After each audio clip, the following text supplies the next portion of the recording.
दूध व्यवसाय अशासाठी केला पाहिजे की आपण मूळ शेती करणारी माणसं आहे, शेतीपूरक व्यवसाय म्हणून. आणि दुसरा मुद्दा काय आहे की शेती करत असताना जर तुम्हाला विषमुक्त शेती करायची असेल तर तुमच्याकडे जनावर पाहिजे. त्या जनावरांच्या शेणखतापासून जेवढी क्वालिटी शेतीची सुधारली जाते ती कुठलंही रासायनिक खत वापरून किंवा कुठलंही अन्य खते वापरून ती सुधारली जात नाही. शेती चांगली पिकते आणि तुमचा घरचा खर्च, रोजचा होणारा खर्च आहे तो भागतो. आणि मुलांचं शाळेचं शिक्षण असू द्या, दवाखान्याचा विषय असू द्या, मला सांगा तुम्ही असा कुठला व्यवसाय आहे की तुम्हाला 10 दिवसाला पैसे देतो? असा कुठलाच व्यवसाय नाही. की नोकरी पण अशी नाही की तुम्हाला 10 दिवसाला पैसे देतो. रोजचं रोलिंग होतं. मला सांगा आता एखाद्या महिन्यात तुम्ही 10 बायका शेतात कामाला लावले तर त्या बायकांचं तुम्ही पैसे भागवणार कशावर? ऊसाचे पैसे येतात, 10 लाख आले, हे जे दिले ते जे दिले सगळं भागाभागवी झाली, कशात भागवणार तुम्ही?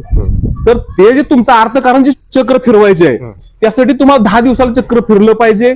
तुमचं येणारं भांडवल फिरत राहिलं पाहिजे. आणि दुसरा मुद्दा काय असतं, आपण मला सांगा तुम्ही पहिलं माणसांना महिन्याला 100, 500, 1000, 2000 ठीक आहे ह्यात माणसाचं भागायचं 10-20 वर्षापूर्वी.